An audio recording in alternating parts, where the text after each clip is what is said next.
Special focus on NDTV, the unprecedented escalation in tensions in West Asia after Iran's attack on Israel.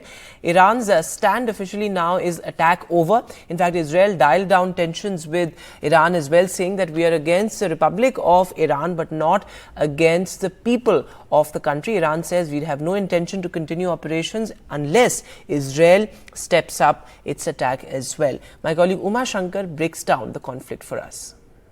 Israel पर Iran के हमले के बाद भारत के विदेश मंत्रालय ने बयान जारी किया है। इसमें साफ तौर पर कहा गया है कि इजराइल और ईरान तनाव में जो बढ़ोतरी हुई है उससे भारत बहुत चिंतित है। इससे इस पूरे क्षेत्र में शांति और सुरक्षा को खतरा पैदा हुआ है।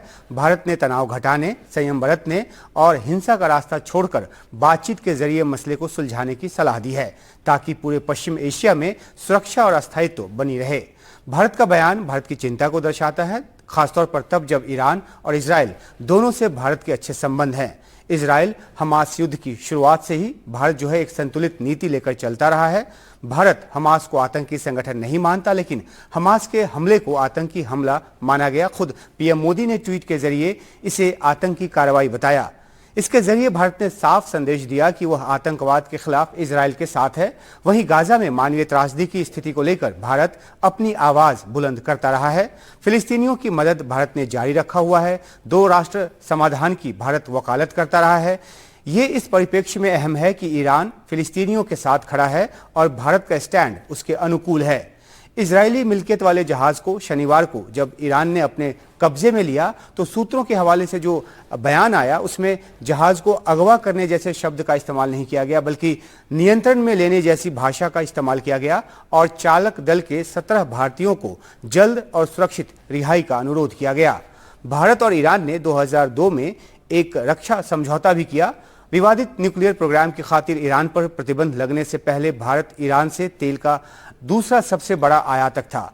4 साल से भारत ईरान से तेल नहीं खरीद पा रहा, लेकिन दोनों देशों की जो आपसी नजदीकी है वो बनी हुई है। चाबहार बंदरगाह में भारत ने काफी निवेश किया है। हाल ही में विदेश मंत्री एस जयशंकर ने ईरान का दौरा भी किया। दूसरी तरफ 1992 में तेल अवीव में भारत ने जब अपना दूतावास खोला तब से भारत इजराइल के संबंध आगे बढ़े हैं। 2014 में पीएम मोदी के सत्ता संभालने के बाद से ये और भी मजबूती से आगे बढ़े हैं। पीएम मोदी 2018 में इजराइल का दौरा कर चुके हैं और पीएम नेतन्याहू के साथ उनकी पर्सनल केमिस्ट्री जो है वो काफी अच्छी नजर आती है। रक्षा से लेकर तकनीक तक के क्षेत्र में भारत और इजराइल के बीच व्यापक आपसी सहमति है। भारत एक के बिना पर दूसरे को नाराज नहीं करने की नीति अपनाए हुआ है। ठीक उसी तरह से जैसे यूक्रेन रूस जंग को लेकर भारत की सदी हुई प्रतिक्रिया जो है वो सामने आती रही है। पीएम मोदी ने रूस के राष्ट्रपति पुतिन को यहां तक कहा कि ये युद्ध का काल नहीं है।